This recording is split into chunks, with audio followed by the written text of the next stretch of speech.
తిరుమలకు భక్తులు పోటెత్తారు. శ్రీవారి దర్శనానికి 24 గంటల సమయం పడుతోంది. కంపార్ట్మెంట్స్ అన్ని నిండి 3 కిలోమీటర్ల మేర క్యూ లైన్లో నిరీక్షిస్తున్నారు భక్తులు. తిరుమలలో సరైన వసతి దొరక్క తీవ్ర ఇబ్బందులు పడుతున్నారు. అనూహ్యంగా పెరిగిన భక్తుల తాకిడి కారణంగా శ్రీవాణి ఆఫ్లైన్ టికెట్స్ను రద్దు చేసింది టీటీడీ. నిన్న అలిపిరి భూదేవి కాంప్లెక్స్ వద్ద తోపులాట జరిగింది. ప్రస్తుతం అలిపిరి టోల్గేట్ వద్ద భారీగా ట్రాఫిక్ జామ్ అయింది. రోడ్డుపై వాహనాలు బారులు తీరాయి.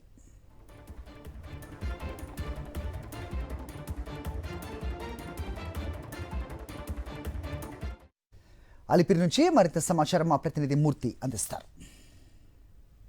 తిరుమల శ్రీవారి దర్శనానికి 32 గంటలకు పైగా సర్వదర్శనం పడుతుండటంతో భక్తుల రద్దీ కొనసాగుతోంది. దాని యొక్క ప్రభావం వరుస సెలవు దినాలు కావడంతో తిరుమల శ్రీవారి దర్శనంకి వచ్చేవారి సంఖ్య కూడా గణనీయంగా పెరుగుతోంది. ప్రస్తుతం మనం చూస్తూ ఉన్నాం అలిపిరి సప్తగిరి తనిఖీ కేంద్రం వద్ద బారులు తీరినటువంటి వాహనాలతో కిటకిటలాడుతున్నటువంటి పరిస్థితి ఇక్కడ కనిపిస్తోంది. తిరుమల సప్తగిరులన్నీ కూడా గోవింద నామస్మరణతో మారుమోగుతోంది.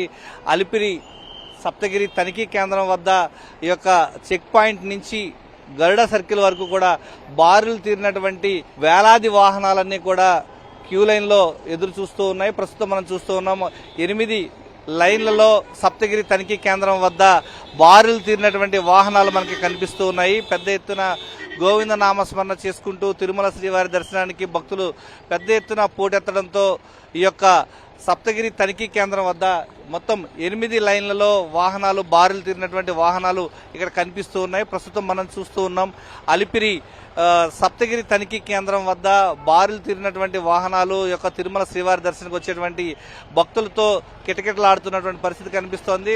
ప్రస్తుతం మనం చూస్తూ ఉన్నాం ఈ యొక్క అలిపిరి సప్తగిరి తనిఖీ కేంద్రం నుంచి మనం ఈ వైపు 1 కిలోమీటర్ మేర ఈ యొక్క క్యూ లైన్లో ఈ యొక్క తిరుమల శ్రీవారి దర్శనకు వచ్చేటువంటి సుదూర ప్రాంతాల నుంచి వచ్చేటువంటి వాహనాల్లో వచ్చినటువంటి భక్తులు అలిపిరి ఏదైతే రైల్వే స్టేషన్ నుంచి బస్టాండ్ నుంచి జీపుల్లో ఇతర చిన్న ట్యాక్సీ క్యాబుల్లో వెళ్ళేటువంటి వాహనాలతో ఈ యొక్క తిరుమల శ్రీవారి దర్శనకు వచ్చేటువంటి భక్తులతో కిటకిటలాడుతున్నటువంటి పరిస్థితి ఇక్కడ కనిపిస్తోంది. ప్రస్తుతం మనం చూస్తూ ఉన్నాం ఈ యొక్క సప్తగిరి తనిఖీ కేంద్రం నుంచి అలిపిరిలో ఉన్నటువంటి గరుడ సర్కిల్ వరకు కూడా వాహనాలన్నీ కూడా బారులు తీరినటువంటి వాహనాలు ఇక్కడ క్యూ లైన్లో తనిఖీ చేసిన తర్వాత అనుమతిస్తారు. ఈ నేపథ్యంలోనే ప్రస్తుతం మనం చూస్తున్నటువంటి తనిఖీ కేంద్రానికి ముందుగానే ఈ యొక్క బారులు తీరినటువంటి వాహనాలు క్యూ లైన్లో ఒక్కొక్కటిగా ముందు కదులుతున్నటువంటి పరిస్థితి కనిపిస్తోంది. సప్తగిరి తనిఖీ కేంద్రం వద్ద క్షుణ్ణంగా తనిఖీ చేసిన తర్వాత వాటిని కొండపైకి అనుమతిస్తారు. ఈ నేపథ్యంలోనే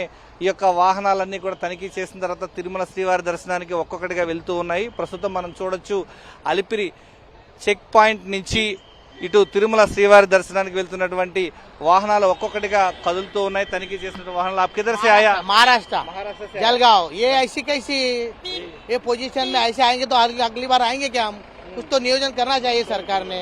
इतने दिन से हम कर रहे तो कुछ तो करना चाहिए क्योंकि अभी हमारे ट्रेन है 2 दिन के बाद, तो इसके लिए थोड़ा फास्ट सर्विस करो। Okay, thank you. ఈ ట్రాఫిక్ వల్ల ఇబ్బందులు పడుతున్నామని చెప్పేసి వాటిని త్వరితగతిన భక్తులకు వెళ్లేటువంటి భక్తులకు ఇబ్బందులు లేకుండా చూడాలని చెప్పేసి వారంతా కూడా చెప్తున్నటువంటి పరిస్థితి కనిపిస్తోంది. ప్రస్తుతం మనం చూడొచ్చు ఈ యొక్క అలిపిరి చెక్ పాయింట్ వద్దకు బారులు తీరినటువంటి వాహనాలు తనిఖీ చేసిన తర్వాత తిరుమలకు అనుమతిస్తారు. ఈ నేపథ్యంలో అలిపిరి చెక్ పాయింట్ వద్దకు పెద్ద ఎత్తున తరలి వెళ్తున్నటువంటి పరిస్థితి కనిపిస్తోంది. ప్రస్తుతం వరుస సెలవు దినాలు కావడంతో తిరుమల శ్రీవారి దర్శనానికి వచ్చేటువంటి భక్తులు ఈ యొక్క వాహనాల్లో తిరుమలకు చేరుకుంటుండడంతో ఈ యొక్క భక్తుల రద్దీ అయితే కొనసాగుతున్నటువంటి పరిస్థితి కనిపిస్తోంది. తిరుమల శ్రీవారి సప్తగిరులన్నీ కూడా భక్తుల రద్దీతో గోవింద నామస్మరణతో మారుమోగుతున్నాయి. పెద్ద ఎత్తున భక్తులు చేరుకోవడంతో సర్వదర్శనానికి అయితే 32 గంటల పైగా సమయం పడుతూ ఉంది. ఈ నేపథ్యంలో వాహనాలు తనిఖీ చేసిన తర్వాత సప్తగిరి తనిఖీ కేంద్రం నుంచి తిరుమలకు అనుమతిస్తూ ఉన్నారు. కెమెరామెన్ ఎల్ఐతో విజయమూర్తి, సాక్షి టీవీ, అలిపిరి నుంచి.